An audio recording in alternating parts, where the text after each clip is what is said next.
नमो भगवते वासुदेवाय। भगवते वासुदेवाय। नमो भगवते वासुदेवाय। नमो भगवते वासुदेवाय। नमो भगवते वासुदेवाय। श्री सद्गुरुनाथ महाराज की जय।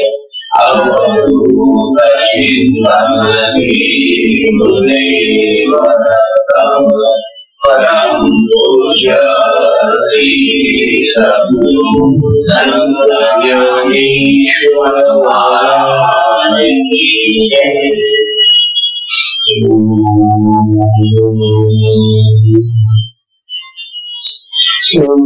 नारायणं पद्मभवं वशिष्ठं शक्तिं सिद्धपराशरं व्यासं शुकं मानतं गोविन्द योगीन्द्रमहाशयि श्रीशङ्कराचार्यमठास्य पद्मपाणिं च हस्तामलकं च शिष्यं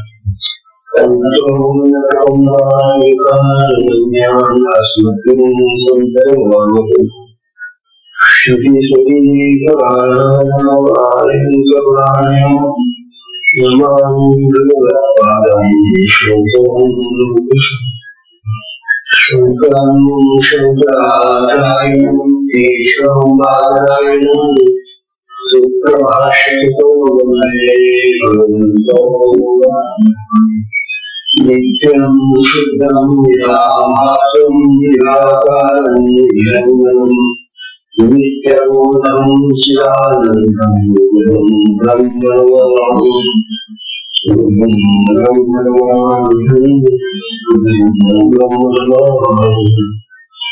ईश्वरो गुरुरामेति मूर्तिभेदविभागिने व्याप्तदेहाय दक्षिणामूर्तये नमः। दक्षिणामूर्तये नमः। दक्षिणामूर्तये नमः।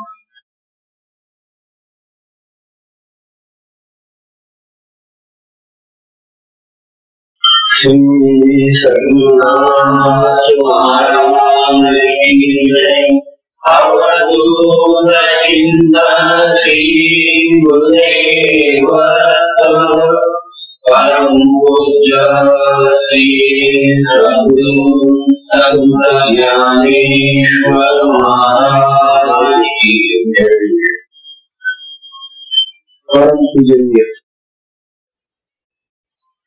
परम पूजनीय श्री सद्गुरु संत ज्ञानेश्वर महाराज साधकांचे मायबाप बालयोगी आणि भगवान विष्णूचे अवतार असलेले ज्ञानोबा यांचा श्री अमृतानुभव तथा अनुभवामृत नावाचा हा ग्रंथ आपण पाहतो।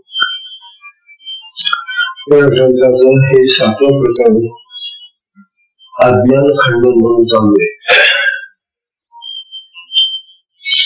अज्ञान आहे आणि ते आत्म्याच्या जवळ जात राहत असा काही सिद्धांत अज्ञानवादी लोकांनी ज्ञानवांपुढे मांडलेला आहे। ज्ञानवा या सिद्धांताचे खंडन करतात ते म्हणतात आत्म्याजवळ कुठलाही अशा प्रकारचा अज्ञानाचा संबंध नाही। आत्मा हा एकाकी एकटा स्वयंसिद्ध सर्व आहे।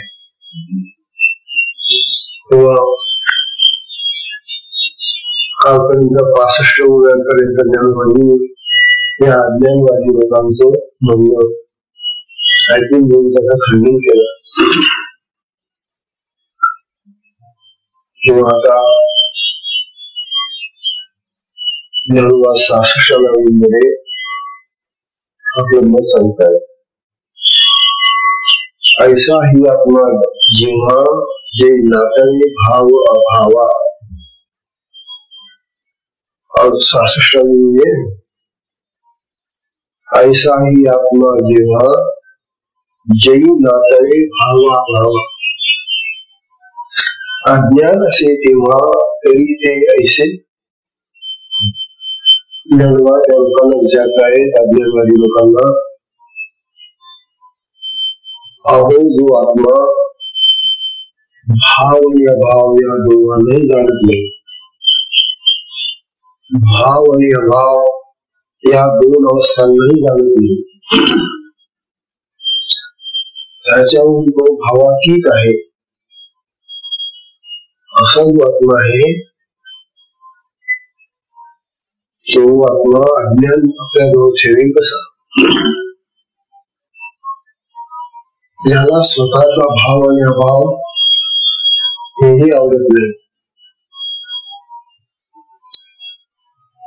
तेव्हा हे अज्ञानवादी लोकांना तुमचं हे गुण जे आहे हे अज्ञान हे आपल्याजवळ असतं, हे अगदी पूर्णपणे चुकीचं आहे. आता ह्या गुणाला थोडा अर्थ समजून घ्या. ज्ञान असं समजले की आपल्याला भाव आणि अभाव ही सहन होते. भाव म्हणजे काय, अभाव म्हणजे काय, या दोन गोष्टी आपण जरा समजून घ्या. भाव म्हणजे असणं आणि अभाव म्हणजे नसणं. सोपे आहे, शुद्ध वेगळे आहे. तेव्हा भाव आणि अभाव, असणं आणि नसणं चुकीचं शब्द. असणं आणि नसणं या दोन्ही गोष्टी त्याला माहिती नाही आपल्याला. मी आहे, मी नाही. आता आपल्याला सगळ्यांना माहितीच मी आहे, मी आहे, मी आहे, कारण आपल्याला माहिती आहे आपण हो. परंतु हा आत्मा असा आहे की त्याला मी आहे आणि मी नाही या गोष्टी सुद्धा त्याला माहिती नाही. मी आहे नाहीच्या पलीकडे असणं आणि नसणं याच्या पलीकडचा भाव अभावाच्या अतीत आहे असं ज्ञान बसवलं आहे. काय अवस्था शेवटी घटनेची कल्पना करा तुम्ही. आपण त्या या अवस्थेचा जाऊन स्पर्श सुद्धा नाही आपल्याला. आपल्याला भावाचा स्पर्श, भाव नसणं, अभावाची आपल्याला जाणीवच नाही. तेव्हा ज्ञानोबा त्या लोकांना सांगतायत, अरे ज्या आपल्याला भाव आणि अभाव हे सुद्धा समजत नाही, या भाव अभावाच्याही तो पलीकडे असतो, तिथे तुमचं आनंद कुठे? तेव्हा तुमचं बोलणं कसं आहे आता ज्ञानोबा त्यांना उदाहरणाने सांगतायत. तुमचं बोलणं कसं आहे म्हणे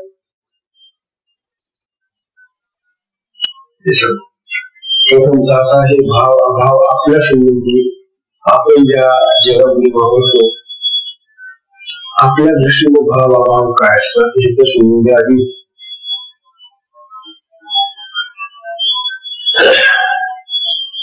आपल्याला असण्याचा हा भाव मी आहे हा आपल्याला जागृती आणि स्वप्नामध्ये असतो. आता आपण जागे आहोत ना, जागृती आहे त्याला जागृती होतं जागा असणं, आणि झोपेमध्ये स्वप्न पडतं त्यावेळेलाही असंच चित्र दिसतं आपल्याला असण्याचं. तेव्हा स्वप्न आणि जागृती या दोन अवस्थेमध्ये आमचा व्यवहार भाव असण्याचा असण्याचा, तर या दोन अवस्थांमध्ये आम्हाला या प्रकारचं क्रिया कार्य आम्ही करत असतो. जागृतीही करतो आणि स्वप्नातही करत असतो. तर हे भाव आणि अभाव, विशेषतः भावाची आम्हाला कल्पना जागृती आणि स्वप्नामध्ये असते. मग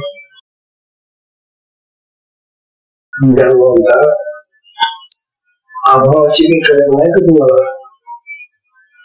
आपण नाहीये, हो आहे ना असायला म्हणजे तुम्हाला मी नाहीये. तेव्हा सुषुप्तीमध्ये झोपेमध्ये कमी आहे. झोप ही अशी अवस्था आहे की ज्या अवस्थेमध्ये आपण आहे नाही याच्या खाली असतो. झोपेमध्ये आम्हाला काही समजत नाही.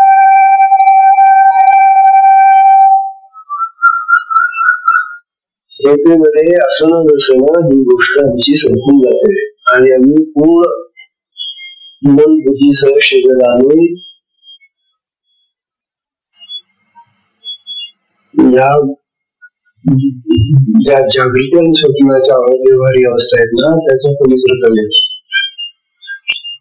झोपेमध्ये मी कोण आहे, मी कुठे झोपलेलो आहे, माझं नाव काय, माझं गाव काय, मी कसा काय, हा प्रलयाचा काल आहे आपला. याला प्रलय म्हणतात. प्रलय म्हणजे विलीन होणं एखाद्या गोष्टी. जसा सृष्टीचा प्रलय होतो नाश होतो तसा आपला थोडासा या शरीराचा आणि शरीराच्या अवस्थांचा, इंद्रियांचा आणि इंद्रियांच्या जागृतीचा, कर्मांचा विलय होऊन जातो झोपेमध्ये. झोपेमध्ये मी राहत नाही. हा जो दिवस आपला मी चाललेला आहे, मी काम करतो, मी खातो, मी बोलतो, मी जगतो, मी देतो, हे जे मी पण आहे हे मी पण राहत नाही, माझं पण राहत नाही, मला पण राहत नाही झोपेमध्ये. तेव्हा अभावाची व्यवहाराची जाणीव आम्हाला झोपेमध्ये होते. अशा त्यावेळेला आम्हाला आहे नाही हाही भाव नाही. परंतु जागृत आल्यानंतर आम्ही कुठे होतो, कसे होतो ते सुखदुःख आठवतो.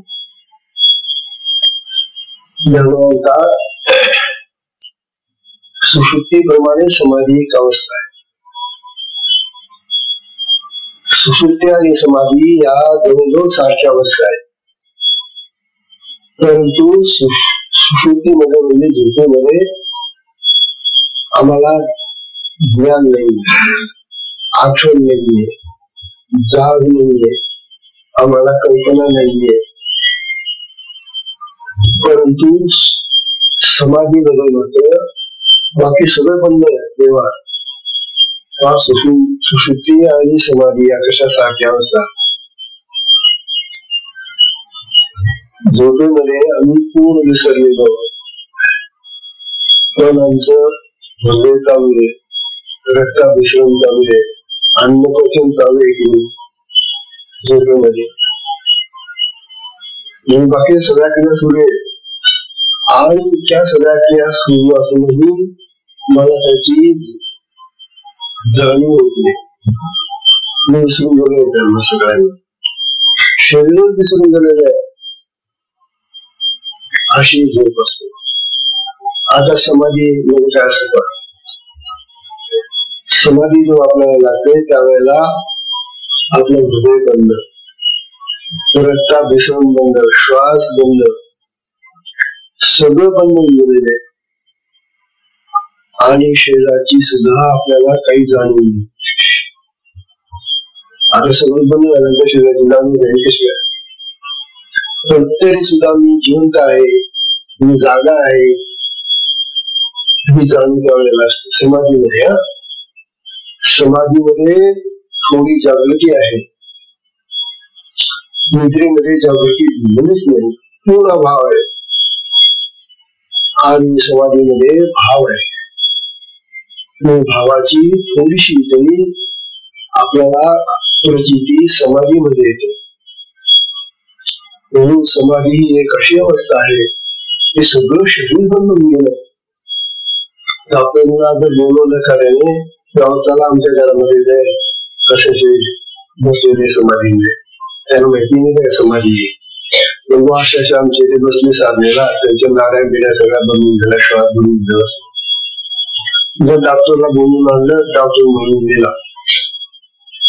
कारण डॉक्टर कशावरून सांगतो, त्याचा श्वास पाहतो, त्याची गाडी पाहतो आणि सांगतो बंद.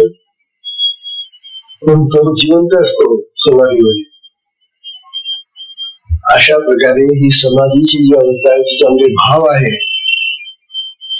अभाव नाही. सुषुप्तीमध्ये अभाव आहे, भाव नाही. अशा ह्या आपल्या अवस्था आहे. आता आणखी एक अवस्था आपल्याला सांगतात की ज्या अवस्थेमध्ये भाव आणि अभाव यांच्याही पलीकडे आपण निघून जातो, ती अवस्था म्हणजे विदेह मुक्ती. जीवन मुक्तीमध्ये भाव आहे आणि विदेह मुक्तीमध्ये भाव नाही ना. अशा आपल्या अवस्था आहेत. तेव्हा जाता जाता या जगातून विदेह मुक्तीचा थोडा तरी अनुभव घेऊन जावं माणसाने. विदेह मुक्तीचा विदेह मुक्ती समाधीच्या पुढची अवस्था आहे. पण तिच्या अगोदर येणारी ही जी समाधी आहे, तिचा तर थोडासा लाभ घ्या. आणि समाधीमध्ये अपार आनंद आहे. तुला सगळं शरीर बंद आहे, श्वास बंद आहे, सगळं बंद असूनही आनंदाला कमी नाही, आनंद भरपूर आहे. हा जो आनंद आहे, म्हणून लोक समाधी घेण्याचा प्रयत्न करतात. अशी ही जी समाधी आहे, जी पूर्ण आनंदाची अवस्था आहे, ती निदान आपण या जगामध्ये जोपर्यंत आहोत तोपर्यंत थोडी तरी क्रमपरी थोडी तरी आपल्याला लागली पाहिजे समाधी. थोडी तरी माणसं आणि हे विशेष साधकांसाठी सांगितलं जाते. साधना करून राहिलाय आणि या साधनेतूनच त्याला समाधी प्राप्त होणार आहे. म्हणून ही समाधीची अवस्था थोडीशी प्राप्त करा. मला काय आनंद आहे. तेव्हा ही अशा तऱ्हेचं ज्ञानोबांचं हे जे सांगणं आहे की हा जो आत्मा आहे व तो आत्माचा विचारा या भाव आणि अभावाच्या पलीकडचा आहे, तुमचं याच्याही पलीकडे राहतो असं ज्ञानोबा सांगताय. मग असा जो आत्मा आहे तिचं हे तुमचं अज्ञान जाईल कुठे? अज्ञान वगैरे काही नाही. आता हे तुमचं बोलणं कसं आहे ज्ञानोबा आता त्यांना उत्तर देत आहे आणि ते दृष्टांतांनी देत आहे. ज्ञानोबा 67वी होईल. जैसे घटाचे नाही पण, जैसे घटाचे नाही पण फुटोनी होय शतचूर्ण. जैसे घटाचे नाही पण फुटोनी होय शतचूर्ण. ही सर्वापरी मरण मानवले की, ही सर्वापरी मरण मानवले की. दोन दृष्टांत तुम्ही धावलं.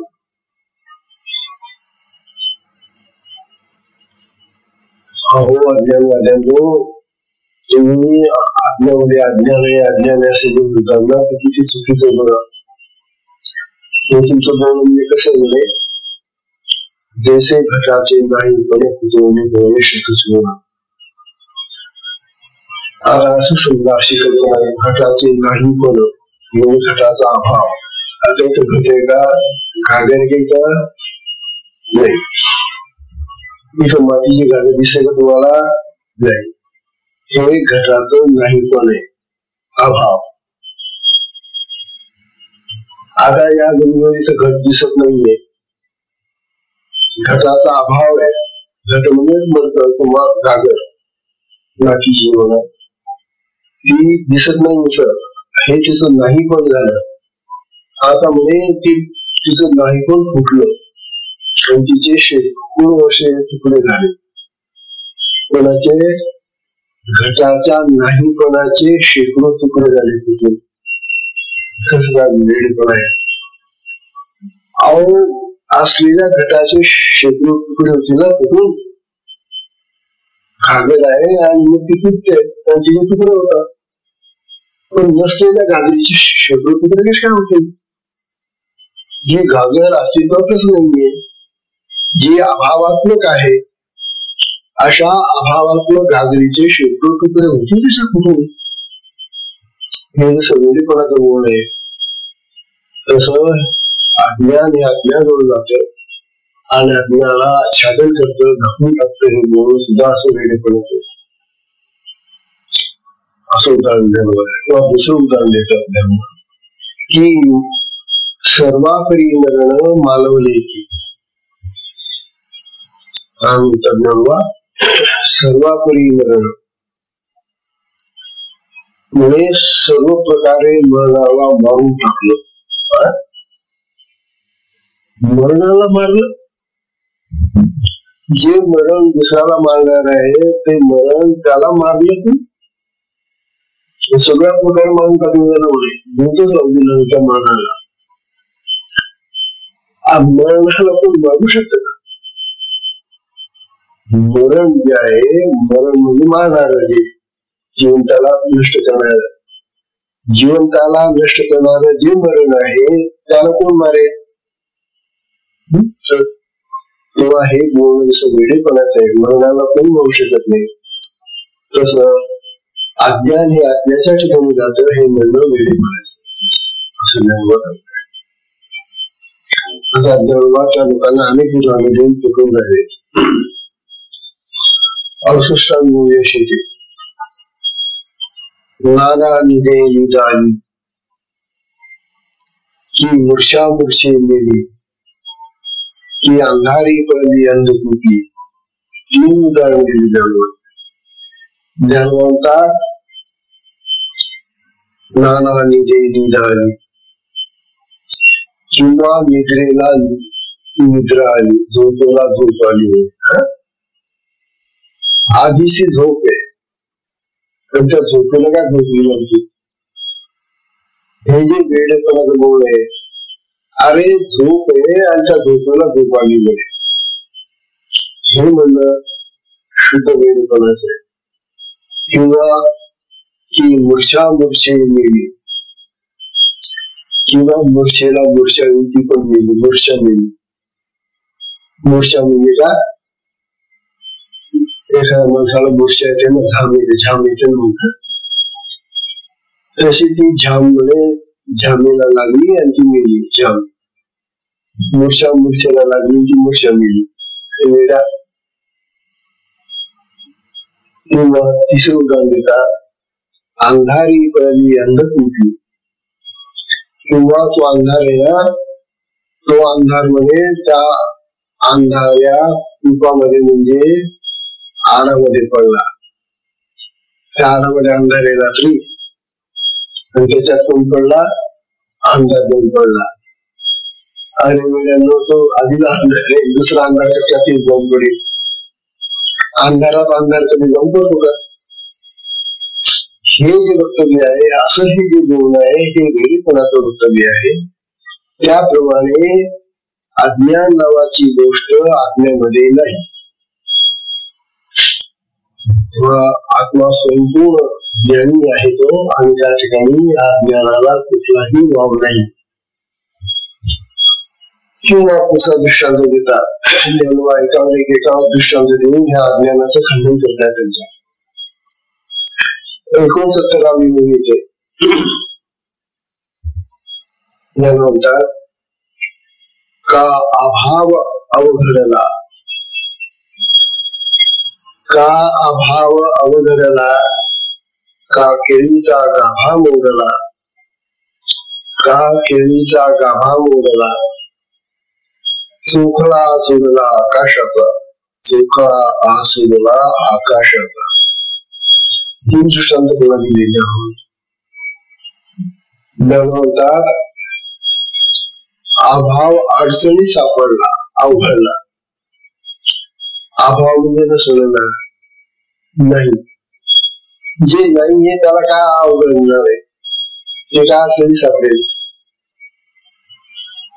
अभाव म्हणजे नसणं ना, जे नसणं आहे ते म्हणजे अडचणी सापडलं. नसणं काय अडचणी सापडेल?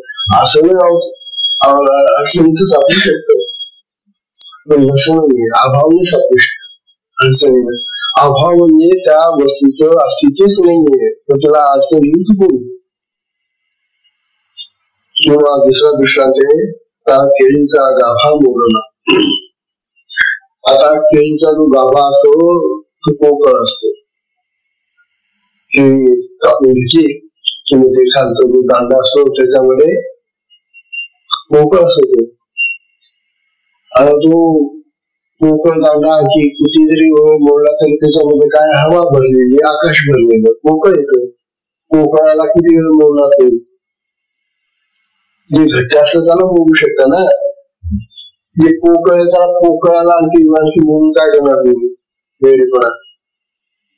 तेव्हा केळीच्या गाभ्याला मोडणं किंवा अभाव म्हणजे नसण्याला अवघडपणा म्हणजे अडचणीत येणं, किंवा ज्ञानोबा सोखळा आसुरला आकाशाचा आणि सोखळा म्हणजे चाबूक. चाबूक असतो ना मारायचा, बैलांना वगैरे घोड्यांना मारतात ते चाबूक. कशाचा चाबूक केला, आकाशाचा चाबूक केला. आणि आकाशाचा चाबूक करून त्याने आकाशाला झुंजून काढलं. आकाश तरी माहितीये का, आकाशाचा चाबूक करता येतो कधी, आकाश हातात तरी धरता येतो का हे पोकळ आकाश. तेव्हा आकाशाचा चाबूक करून आकाशाला काय झोडतो तू, हे वेळेपणाचं बोल आहे.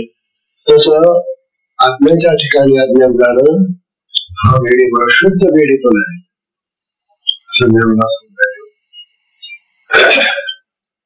किती दाखले द्यावे हे लोकांना सांगा. किंवा आणखी 70व्या मधला दाखला आहे, म्हणतात का लोटलिया सुदले विख, की मुतियाचे बांधले मुख, नाना घुसता लेख पुसले जैसे. 3 दाखले पुन्हा, 3 दृष्टांत आहेत पुन्हा. म्हणतात का लोटलिया सुदले विख, लोटला म्हणजे मेला, मेलेला माणूस आहे. आणि म्हणे त्याला सुजले दुःख, त्याचा पुन्हा विष टाकलं. कशासाठी, अरे तो मेलेला आहे, त्याच्या तोंडात विष टाकून आणखी काय होणार आहे. तुझ्या विषयाच्या किती बाटल्या होत्या तुझ्या, तो मेलेलाच होतो. या विषयाचा परिणाम काय होणार आहे त्याच्यावर. मेलेल्याला विष पाहून काय करशील, हा सांगेल आहे.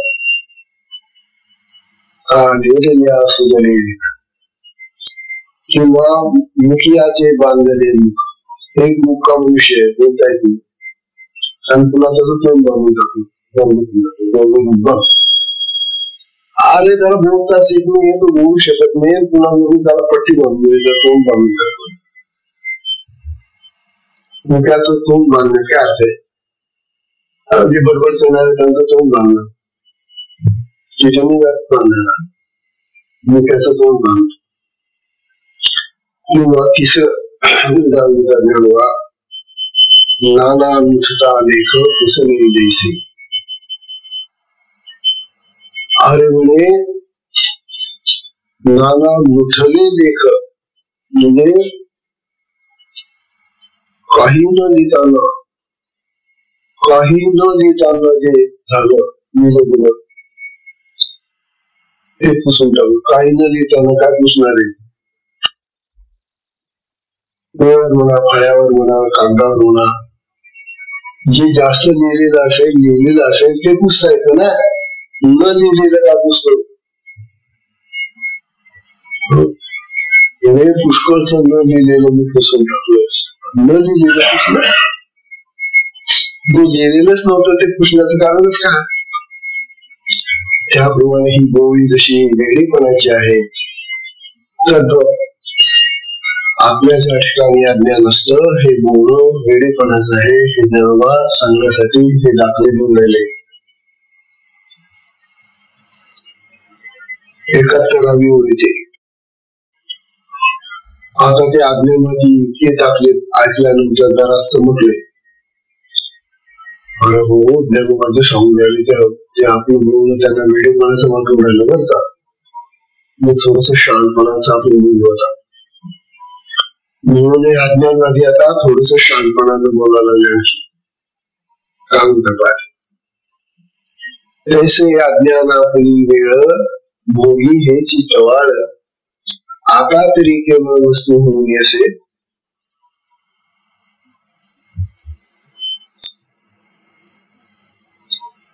तेव्हा ते अज्ञानवादी म्हणतात की अज्ञान आपली वेळ भोगी हेच टवाळ. हे अज्ञान आत्म्यामध्ये जाऊन त्या ठिकाणी सुख भोगत हे म्हणणं व्यर्थ आहे. ज्ञानोबांनी आपल्याला सांगितलं, म्हटलं बाबू तरी आता केवळ वस्तू होऊन असे. पण त्यांचं म्हणणं काही ते सोडत नाही. ते म्हणतात ठीक आहे ज्ञानोबा, तुम्ही म्हणतात अज्ञान जात नाही, परंतु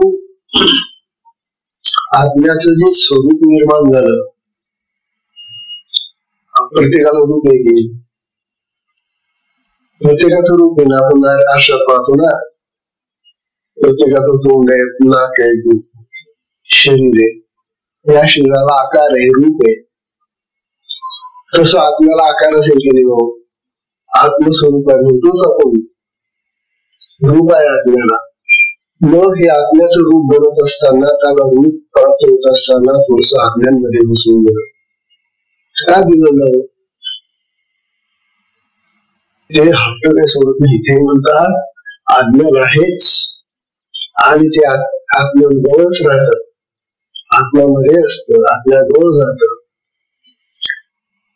तर आत्मस्वरूपामध्ये ते आज्ञाचं स्वरूप तयार होत असताना आज्ञा त्याच्यामध्ये घुसून गेलेली. ज्ञानोबा मान्यकरांचं आत्म्याचं रूप बनत असताना त्या रूपामध्ये आज्ञा शिरलं आणि आज्ञाच्या रूपामध्ये आज्ञा तयार झालं. एवढांचं म्हणणं आहे. हे कसं झालं म्हणे म्हणणं,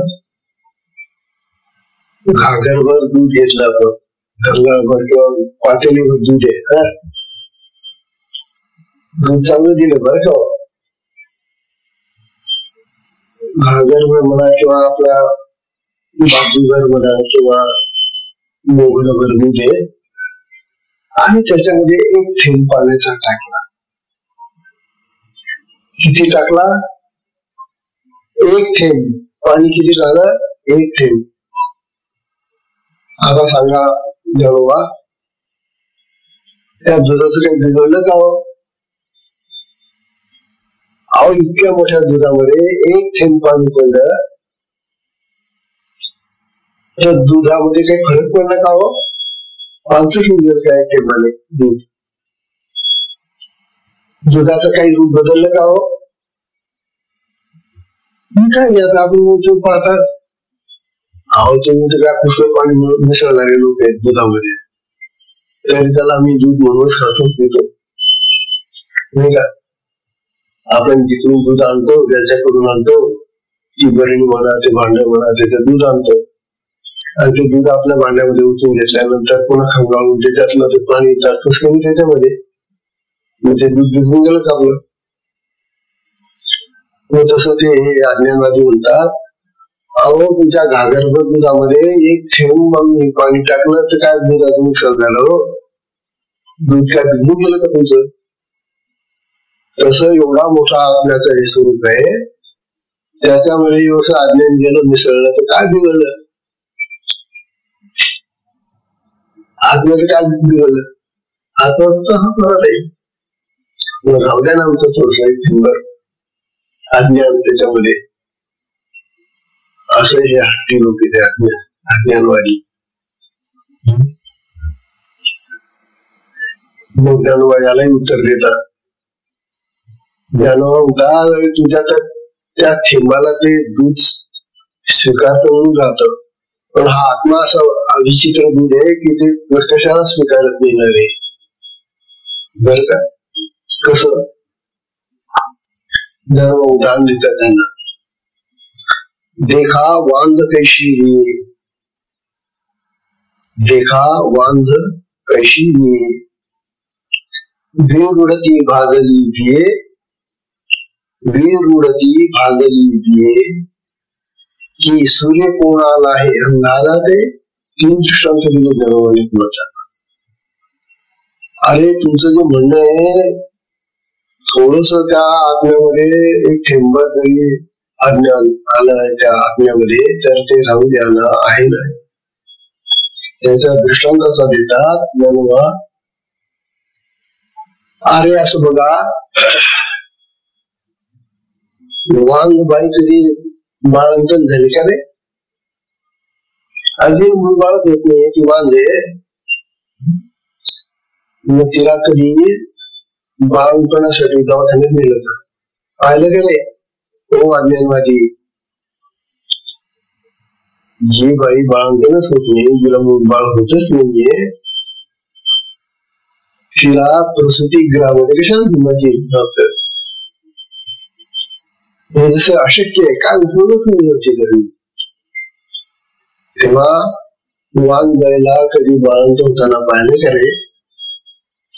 किंवा दुसरं उदाहरण देतात गंगा, वीर उडती भागली बिये, भाजलेलं बिये. हे जे बी पेरतो आपण शेतीमध्ये, ते बी घेतलं, कसं घेतलं? भाजून घेतलं. आता भाजलेलं बी शेतामध्ये उगेल का? भाजलेलं बी शेतामध्ये कधीच उगवत नाही, कारण भाजण्याने त्याच्यातले जे अंकुर असतात ते सगळे जळून जातात, नष्ट होऊन जातात, त्यांची शक्ती नष्ट होऊन जाते. म्हणून भाजलेलं बी बियाणं जे असतं ते कधीही शेतामध्ये लावून पुरत नाही. तेव्हा भाजलेल्या बियाणे कधी अंकुर होतील का रे? ते नसं शक्य आहे. किंवा तिसरं उदाहरण देतात जनवा, की सूर्य कोणाला आहे अंधारा ते. अरे सूर्याला कधी अंधार भेटला का रे? विचारून पाहता सूर्याला, आई बाबा सूर्यनारायण तो अंधार पाहिला का रे? सूर्याला अंधार कधीच भेटत नाही. कसा भेटेल तो? कारण प्रकाशाचा अभाव म्हणजे अंधार आहे ना. प्रकाश नसणं म्हणजे अंधार असतो. आता बघा बाहेर प्रकाश नाही ना, मग अंधार आहे. जिथं प्रकाश आहे म्हणून अंधार नाही. म्हणून जिथं प्रकाश असतो तिथं अंधार नसतो. प्रकाश नसणं म्हणजे अंधार आहे. मग आता जिथं सूर्यप्रकाश आहे त्या सूर्याला विचारा, अरे सूर्यनारायण तू कधी अंधार पाहिला का? आम्ही कधी 12-12 तास अंधारात राहतो रे, अंधार पाहतो आम्ही. तू कधी थोडासा पाहिला का रे? त्यामुळे कसला अंधार? वेळेकडे काय करता? मी तर कधीच अंधार पाहिला नाही. खोटं तुझं हवा वेळ गरज पाहतो ना, पाहता सगळं, मला तर काही माहिती. तात्पर्य असं की सूर्याला ज्याप्रमाणे अंधार भेटू शकत नाही, तसं हे अज्ञान आत्म्याला भेटू शकत नाही. अज्ञान तुम्ही ज्याला म्हणता ते अज्ञान आत्म्याजवळ जाऊ शकत नाही, कारण आत्मा सूर्यापेक्षा जास्त प्रकाशमान आहे. अशा त्या चैतन्यमय प्रकाशामध्ये हे अज्ञान जाईल सगळ्याला मर्यादा केलं, हे नाहीच आहे. तेव्हा अज्ञानवाद्यांनो अजून तरी शिकवा, बरोबर बंद करा, तुमची काही उपयोगाची नाही. त्यानंतर म्हणले होता, तैसा चिन्मात्रे चोखडा भल तैसा ज्ञानाचा झाडा, घेतला तरी पोवाडा येईल काही. हे 73 जन्मा सांगताय त्यांना, जो आत्मा चैतन्य घन आहे त्याच्यामध्ये चैतन्याची पूर्णतः परिपूर्ण अशी स्थिती आहे. चैतन्याने परिपूर्ण झालेला जो आत्मा आहे, त्या चैतन्य घन आत्म्यामध्ये आपण जर शोध केला तर अज्ञान कुठेही सापडणार नाही. अज्ञान जड आहे आणि आत्मा चेतन आहे, चैतन्य घन आहे, चेतन आहे. म्हणून आपलं शरीर चैतन्यावर जिवंत आहे. आपण हालचाल करतो, हे सगळे शरीराच्या ज्या हालचाली होतात त्या आत्म्यामुळे होता. आत्मा चेतन आहे, जिवंत आहे तो, आणि तो जिवंत आहे म्हणून आपल्याला आपल्या शरीराला सगळं जिवंतपणा आलेला आहे. अशा त्या जिवंत आत्म्यामध्ये जड पदार्थ जातील कसे? तुमचं म्हणणं बिलकुल मान्य नाही. अज्ञानवाद्यांनो, तुम्ही बंद करा तोंडाला. आत्म्यामध्ये अज्ञान नाही. तेव्हा आत्म्याचा धाडा कसेही घेतला, धाडा घेणे म्हणजे त्याचा परतावा पाहिला, आपण त्याला तपासून पाहिला आत्म्याला, तरी त्या आत्म्यामध्ये अज्ञानाचं इतकं सुद्धा रूप सापडणार नाही. तुम्ही आत्म्यामध्ये अज्ञान कशाला आणतात? आपण जेव्हा अनेक दृष्टांत देऊन आता त्यांना सांगून राहिले.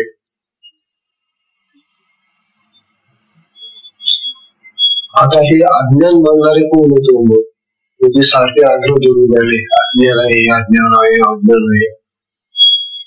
म्हणतात हे जे अज्ञानवादी लोक आहेत ना, अज्ञान बनणारे लोक आहे ना, त्यांच्यामध्येच अज्ञान आहे आणि ते अज्ञानी पामर आहेत. पामर म्हणजे अगदी दुबळे, गरीब, तुच्छ. जो अज्ञान म्हणतो तो तुच्छ आहे, पामर आहे, असं ज्ञान म्हणतात. आणि जो मुमुक्षु आहे, याच्यावरचा पामर हा सगळ्यात खालचा, त्याच्यावर मुमुक्षु आहे. मुमुक्षु म्हणजे मोक्षाची इच्छा, सुटण्याची इच्छा करणारा, तो अज्ञानाचा शोध घेणारा आहे. आणि जो साधक आहे आणि जो त्याचा वरचा आणखी सिद्ध आहे, ते अज्ञान मानत नाही. पण आपले साधक म्हणतात म्हणतात साधकाने अज्ञान मानू नये. अज्ञान नाहीये. अज्ञानाचा कुठेही तुम्हाला अर्थ येणार नाही, ते दिसणार नाही. ते साधना करा नीट. कारण तुझी साधना, आपली साधना जी आहे ती दिव्यत्वाची साधना आहे, अमर अशा आत्मशक्तीची ती साधना आहे. त्या ठिकाणी अज्ञान राहू शकत नाही. मग साधक आणि जो सिद्ध सत्पुरुष आहे त्यांच्या ठिकाणी अज्ञानाचा गंध नाही, असं ज्ञान म्हणतात. याला दृष्टांत देतात ज्ञानवाद. 74 येते म्हणतात, जे सायेची चाडे ढवळते दुधाचे भांडे. जे सायेची चाडे ढवळते दुधाचे भांडे, ते दिसे की बिघडे तैसे फेपा. अहो अज्ञानवाद्यांनो, तुम्हाला जर साय पाहिजे असेल भांड्यामधली दुधाचे, दूध टाकले भांड्यामध्ये टाकून, आणि त्या तापवलेल्या दुधामध्ये या अज्ञानवाद्याला सांगितलं की तुला साय घ्यायची ना, तो अज्ञानवादी काय करून राहिला, तिथं ती पळी घेतून तो डवून राहिला, ते दूध हलवून राहिला, घुसवून राहिला. आता दुधाला असं घुसवून तुला साय सापडेल का रे? दुधाला तापू द्या, तो स्थिर होऊ द्या, तर तेव्हा त्याला वर साय येते ना, आणि दुधाचा. आणि तू काय करून राहिला, त्याला डवून राहिला. म्हणतो काय, या दुधाला साय कशी काय येत नाही? तेव्हा तुम्ही डवून राहिलो, त्याला फिरवून राहिलो. याला कसं साय येत नाही? दूध खराब आहे, तर तुझं डोकं खराब आहे. काय बिघडलंय रे? तात्पर्य असं की हे अज्ञानवादी लोक असे बिघडलेले, ते नको ते नको ते नको ते काही करून कसंही करून त्या अज्ञानाला महत्व देऊन राहिलेले. जे साईची आचारे डोळे दुधाचे भांडे, साईच्या इच्छेनं दुधाचं भांड डोळून राहिले. ते दिसे की बिघडे तैसे हे पहा. आता मग ती साय तुम्हाला दिसेल का? कधी दूध बिघडून जाईल, दुधामध्ये सायच येणार नाही. त्याप्रमाणे वेड्यांनो ते अज्ञान त्या आत्मस्थितीमध्ये जाईलच कसं? तेव्हा अज्ञान आपल्याला दिसू नये, अज्ञान आपल्याला कळू नये, अज्ञान आहे असं आपण मानू नये. अशी जर तुम्हाला इच्छा असेल तर अमृतानुभव वाचा. बाकी ग्रंथामध्ये नाही सापडणार आहे. असं या अमृतानुभवाचीच एक विशेष अशी पद्धत आहे. या गणगणी अशी सांगितलेली, हा ग्रंथ वाचल्याशिवाय तुम्हाला अज्ञान नाही हे असं कळणारच नाही. आणि सगळं जग मानते ना अज्ञान. आम्ही सगळे मानतो अज्ञान आहे, अज्ञान आहे, अज्ञान आहे. तेव्हा अज्ञान मानणाऱ्यांनी ग्रंथ वाचला पाहिजे असं ज्ञानोबाला सांगितलं. आता तुम्ही म्हणाल बा काय बिघडलं आमचं, आम्ही समजा अज्ञान मानलं, अज्ञान आहे. तुम्ही सांगा कुठे म्हणते? तुम्ही अज्ञान मानताय ना, तो अज्ञान असतो कुठे असतो सांगा मला. हा मुलगा अज्ञान आहे, बरं अज्ञान आहे, ठीक. कुठे त्याचा अज्ञान सांग बरं. पायात एक, डोक्यात एक, हातात एक, कशा पोटात एक, कसं काढशील तू? तात्पर्य असं की हे मूर्खपणाची अशी समज आहे, वेडेपणाची समज आहे. हे अज्ञान आहे. आणि अज्ञान म्हणजे काय? म्हणजे नाही ज्ञान, ज्ञान नाही म्हणजे अज्ञान आहे. तुला कोणी सांगितलं त्याला ज्ञान नाही? त्याच्यात ज्ञान नाहीये हे तुला सांगितलं कोणी? कळलं कसं तुला? अहो तो लहान आहे ना, मग असेल ना, लहान असला म्हणून त्याच्यामध्ये ज्ञान नाहीये तुला सांगितलं कोणी? आत्मा आहे की नाही त्याच्यामध्ये? आहे. आत्म्यामध्ये ज्ञान आहे की नाही? आहे. मग ते ज्ञान सगळ्या शरीरामध्ये इंद्रियांना मिळते की नाही? म्हणे मिळतं. मग तो त्याला अज्ञान कसं म्हणतो? हो, आपल्या सगळ्या शरीराला लहान बाळांना सुद्धा, लहान मुलांना सुद्धा तुमचं स्वप्न असतं, ते महिन्याचं सुद्धा नाही झालेलं, 7-8 दिवसाचं असतं. ते हसायला लागतं आपल्याकडे पाहून. कवट असतं ते, मग हसतं, रडतं पण ते. मग हे जे त्याचं रडणं, हसणं वगैरे हे अज्ञान आहे का? ते अज्ञानानं हसतं, काहीतरी ज्ञान आहे ना त्याला. त्याला काहीतरी सुख होतं म्हणून हसतं, काहीतरी दुःख होतं म्हणून रडतं. ते तात्पर्य असं की आत्मा अखंड आपल्या देहामध्ये असल्यानंतर तो ज्ञान स्वरूप असल्यामुळे त्याच्या ठिकाणी अज्ञान राहू शकत नाही. हा जो मूळ कवी विचार आहे ना, हा पटला पाहिजे. आज पटत नाही लोकांना. सगळे लोक अज्ञानाला अज्ञानाला अज्ञानाला धरून चालणारे लोक आणि सगळं अज्ञानाची भाषा बोलतात. त्याच्यामुळे ज्ञानोबा त्यांचं खंडन करून गेलं अज्ञानाचं. कठीण सामने. आणि विशेषतः साधकांना समजवणं तर आता आवश्यक आहे ना. जगाचे लोक आता मानवून मानवते त्यांच्या पद्धतीने जगणार. परंतु ज्या साधकांनी ज्ञानाची दिशा घेतली, आपल्या नारायण तीर्थ देव स्वामी महाराजांनी तो जो मठ काढला होता त्याला ज्ञान मठ म्हणून नाव दिलं होतं त्यांनी. म्हणजे आपली साधना ही जी शक्तीची साधना आहे ती ज्ञानाची साधना आहे. मग या ज्ञान साधनेने तुम्ही अज्ञान घालवलं पाहिजे का जमा केलं पाहिजे? म्हणून आपल्याला हा सांगून द्यायला की तुम्ही साधकांनो अज्ञान नावाची गोष्ट डोक्यातलं बाहेर फेका. अशा प्रकारे 74 उभ्या झाल्या. 75 जी उभी आहे महाराज, ती आणखी आपल्याला खूप काही शिकवणारी आहे. आणि तिचं जे स्पष्टीकरण आहे ते काही 2 वाक्यात होणार नाही. तेव्हा सत्संगाची वेळ संपलेली आहे आणि ही जी 75 उभी आहे ती उभी अतिशय 74 होऊन गेली. 74-75